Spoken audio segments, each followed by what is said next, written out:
Halo, apa kabar saudara? Semoga Anda sehat selalu dan tetap semangat. Saatnya Anda menyaksikan Berita Banten bersama saya, Maulia Fitriani. Sejumlah berita Banten akan kami sajikan untuk Anda. Berikut 3 berita utama hari ini. Melanggar dokumen keimigrasian, puluhan WNA ditangkap petugas imigrasi Soekarno-Hatta, Tangerang.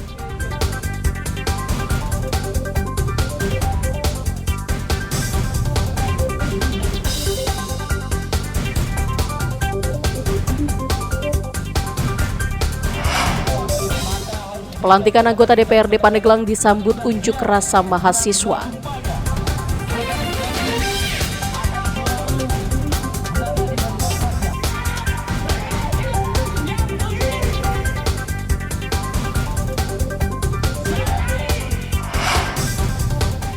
Festival Ikan Mas Sinyonya, upaya melestarikan ikan kebanggaan Pandeglang.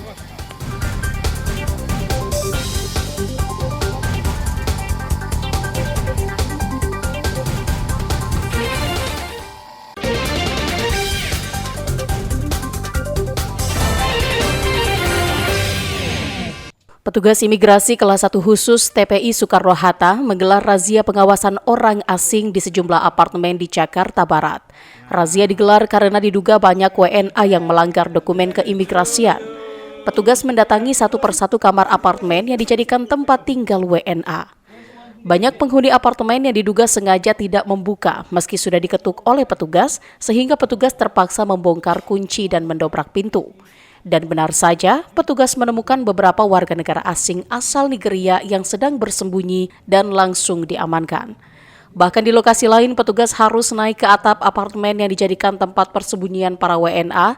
Tak hanya itu, petugas juga mengamankan warga negara asing berbagai negara di loteng rumah toko. Satu orang WNA mengalami patah kaki akibat nekat melompat dari atap bangunan. Walaupun sempat mendapat perlawanan dan kabur dari sergapan petugas, petugas menangkap 44 warga negara asal Nigeria, Pakistan, dan Tiongkok dikarenakan tidak memiliki dokumen keimigrasian yang lengkap seperti paspor kadaluarsa, masa izin tinggal sudah habis. Warga negara asing yang kami amankan yaitu ada 44 warga negara asing. Dapat kami sampaikan Nigeria itu 35 orang, Pakistan 8 dan RRT itu 1 orang. Dengan pelanggarannya apa jadi Pak?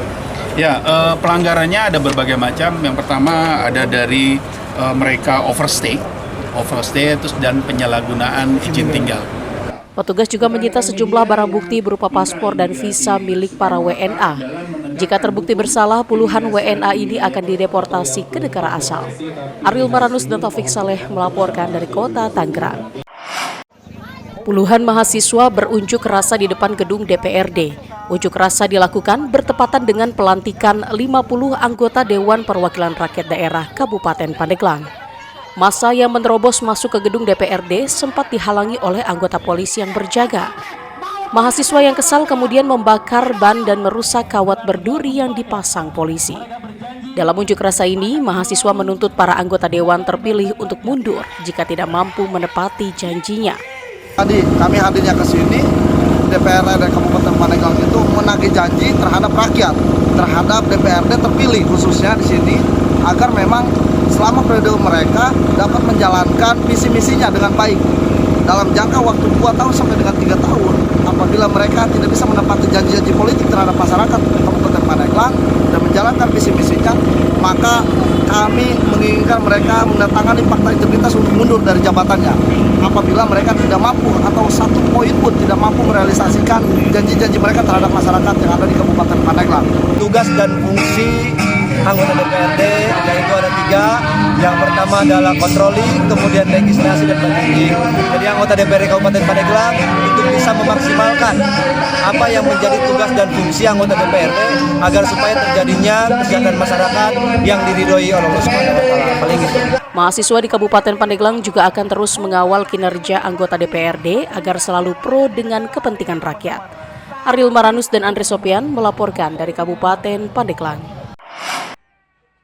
Kakek berusia 75 tahun, warga kampung Lewi Bulet, Desa Jayasari, Kecamatan Cimarga, Kabupaten Lebak. Setiap harinya kakek Sanusi hanya terbaring lemah dan tidak bisa berkegiatan. Ia sudah bertahun-tahun tinggal sendiri sejak berpisah dari sang istri dan ditinggal ketiga anaknya yang sudah berkeluarga.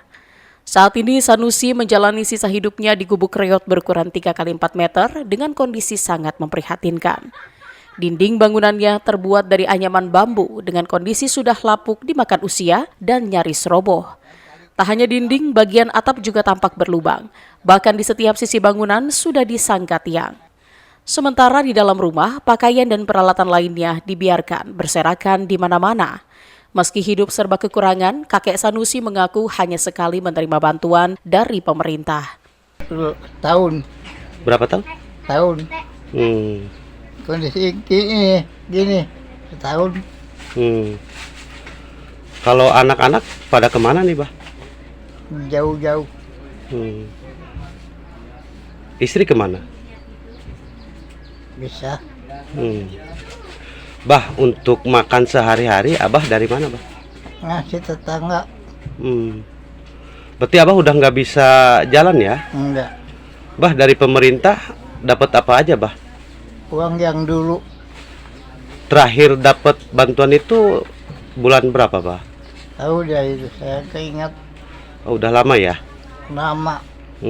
Untuk memenuhi kebutuhan sehari-hari seperti makan, minum, hingga mandi, Sanusi hanya mengandalkan belas kasih warga setempat yang secara sukarela membantu secara bergiliran. Kira-kira ya setahun 2 tahunan lah.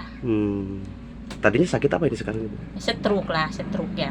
Ini untuk makan sehari-hari si Abah ini dari mana? Ya dari tetangga, ya sebelah Ibu Santi. Kadang-kadang kalau saya ada di sini ya saya kasih makan. Kalau saya pulang ke Gunung Anten ya saya ya mungkin semuanya Ibu Santi yang ngasih makan. Prihatin nggak sih, Bu, dengan kondisi Ya dia? Allah, ya saya kalau nggak begitu mah saya nggak bakalan saya ini. Ya saya ingat sama perutnya.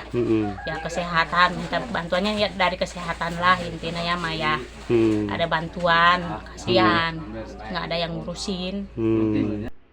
Kakek Sanusi berharap di sisa usianya dirinya bisa hidup di tempat yang layak. Ariel Maranus dan Sajiwa Pratama melaporkan dari Kabupaten Lebak.